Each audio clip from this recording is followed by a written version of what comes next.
Trinidad and Tobago Scrap Iron Dealers Association is hosting a series of community meetings entitled Crime Talks, and it's set to kick off this Wednesday.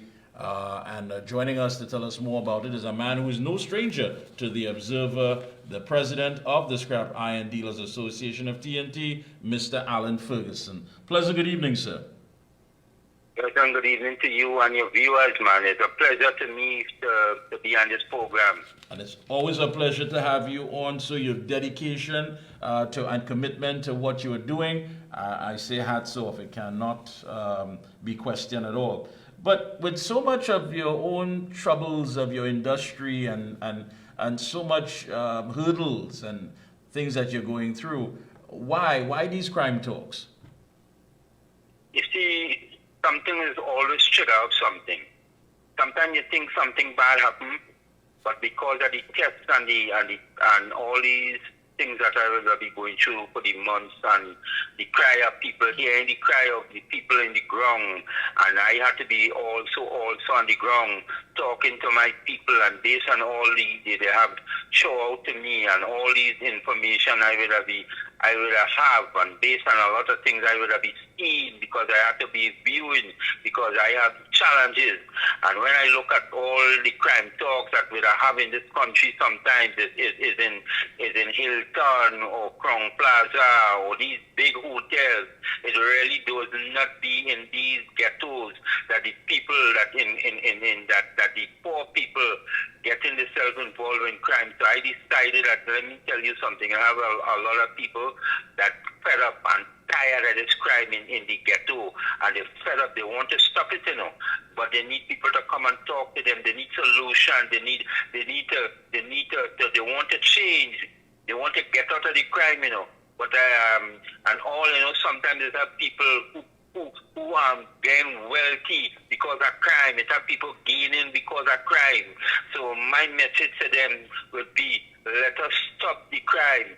And when we stop the crime, when we the poor people who stop the crime, there are a lot of some people will the business will have to close down, because they benefiting plenty of a crime. So I decided that I will go out, and I really will be speaking, and other people in the community too will be speaking about crime and the experience in the crime. We will be having people who is good people in the community that showing other people outside enterprise and other that it have good people in an enterprise, and the other community we going to, we will be showing them that it have people that not because they come from enterprise, they're going good and they continue to go good, and we want to change the image of enterprise first, because this is the area that I function. My wife from this area, I'm not from this area, but my wife from this area, and I'm going to show them. I want to so whilst we going into other community, we need to have a model that way we want to start up. We want to change enterprise from crime. We want to show people of Trinidad and Tobago that it have a community that called enterprise could change. The youthman and them could change. The youthman and them could change from the living of crime to other things. But we need help, We don't need. But I understand that, of course, you would need some help, and I want to tell you, I applaud you for your initiative, because really and truly, as much people that we can get out there to start having this anti-crime plan where people could understand that it is up to us. No one is going to come with a cape, or no one is going to fly through the air, and there's no one to save us from this. But we ourselves as people must stand up and say, hey, we want back our society, our community. We want back our beloved country. But the thing about it, though, and I want to lay this out there, because this is the Observer. So I look at things not one-dimensionally. But here it is, you believe that you have a social responsibility from an industry where many people would label as though, hey, is a lot of people in crime who doing scrap iron. I mean, those who are ignorant would make such bold statements. But you are saying, no, We know, because we understand the people who are part of the industry. We understand the people who benefit. We understand the people who make their commitment and work hard, because you mentioned that, the scrap iron, there's so many different functions. There are people who stay in the yard all day. There are those who are out on the road as well every day for hours. But the thing about it, the people who are eyeing this industry to take it over, they don't seem to believe that there's a social responsibility to reach out to anyone besides the fact that making that mighty dollar and basically shutting you down. How does that make you feel? Well, as a man, I believe there's a God. And when I look back at the people that were sent from God, and I look at the people who were strugglers, and I could tell you, I could just use the latest name, Mahatma Gandhi, Martin Luther King, Malcolm X, Mukanda Gaga. Right. We could watch all these people and you see the fight and the struggle they had. Let me tell you something, Mikee K. I've been struggling for this organization too. I've been struggling for the right thing. And you something, out of everybody, I am one of the last person they choose to even give them my export license, Up to now, me them no license, Me send out a container out of this country yet, Because why? I might be facing victimization, but the thing about me, they can't use that to destroy me, because I believe there's a God, and everything goes up, come back down, and I understand the struggle and the fight that I have to go through, and I pray and I beg my Lord. I just beg my Lord to give me strong, more make me more stronger, because we're in a society that people hate people just for fighting for the right thing, We're in a society that people just don't care about people who trying to make things better for poor people and people who want to make things better for themselves. This is a society just don't care about poor people. And when a man care about poor people, I expect to face all these things, And I prepare, because when I keep on praying to my Lord and ask me, and I have support from people like yourself and other people, I feel good. I feel real good, because y'all make me feel better when y'all speak about me and have the understanding of what I'm doing. I feel good about that. So the rest of people who want to feel how they want to feel, I understand. The crucified Jesus was speaking the right, They kill a lot of people who come talking innocent and truthfulness, So I understand that. But the thing about it, let me tell you something. Too much of poor people is going to jail. Too much of poor people is turning to pipers, vagrants.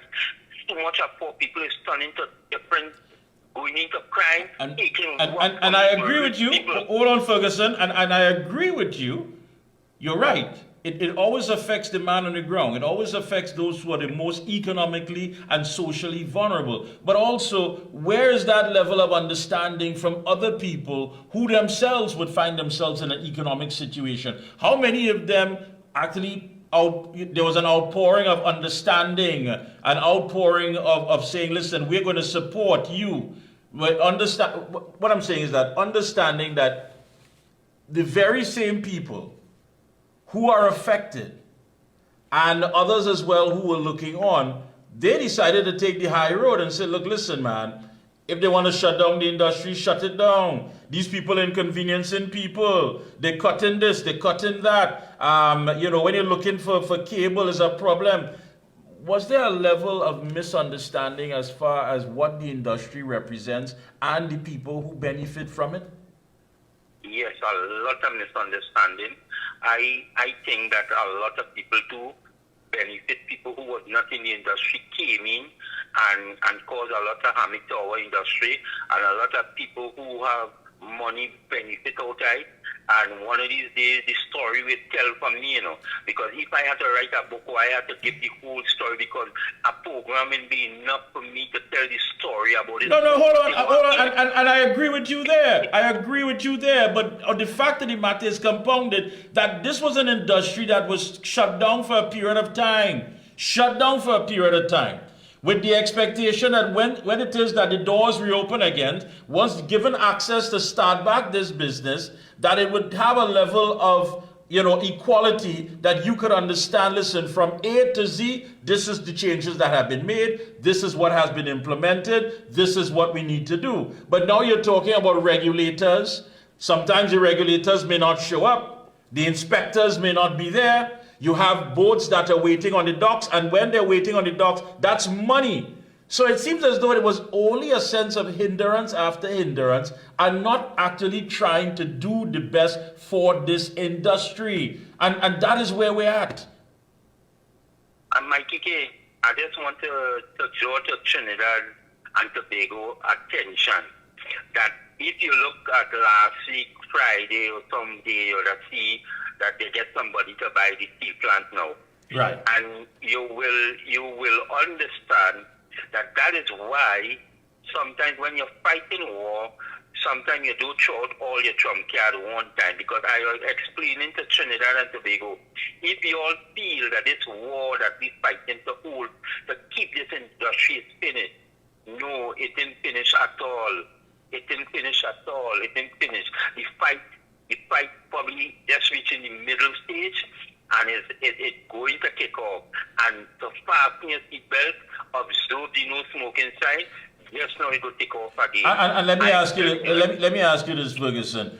Are you telling us tonight, right here on the Observer, that in time to come, whether it be a short time or whatever, that the real players, the real people who intend to come and lay claim to this industry, after all the hard work by yourself and others, will be revealed to us very shortly? Is that what you're telling us? You see, let me tell you something. Everything in the dark is always come to light. And why they could use foreign companies and different people to set it up, to say that these people coming to buy it and things. And it might be just players in Trinidad that want to get control, and because of the noise, they would have changed the plan. You understand? And all these things will get the Trinidad understanding. I am watching it and I am observing, but as I say, my attention now is going to be on the communities. I will be watching, giving Ministry of Trade all the time that they need to fix this problem, because you don't want people to say that you didn't give them a chance to fix the problem that they have right now. And I am willing to give them a certain amount of time, because it have a cut-off time. It will have a cut-off time, because let me tell you something. It have other companies here from other part of Trinidad, other part of the world is waiting to export material, and they cannot. And everything is in a way that it needs to fix. And I will just have patience. I is one of the persons that's suffering, because in more than 9 months I have not sent out one container, and I have been have to fork out of my from my other companies, and I can't continue doing it all the time to help other people who suffering in the industry, to give them hampers and do other things and make things happen. And some people sometimes in the industry, they don't always care about is making money, and they don't care about even spending nothing, because they don't care nothing, Some of them don't care. And you know what hurt me the most, Mikee K? Here what is hurting me now? The people who cause us this problem, the pulling containers still now. The people who cause us this problem, they operating now, and the man who fighting to make sure that all this wasn't going on, I suffering. And that is what hurting me more than anything else. I want to cry.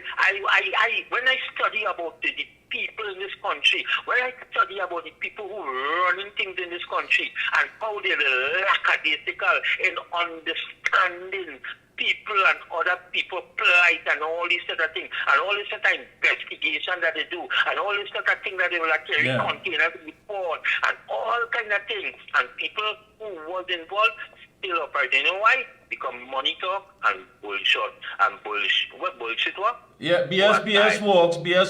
But Ferguson, before we close off, I'm certain there are a lot of people out there who are also looking on. They're hearing what you're saying, and they've been hearing you for quite some time. And at the end of the day, you're going to have to put the blame where the blame lies, regardless of what, because there's a group of people in authority who has made your life a living hell.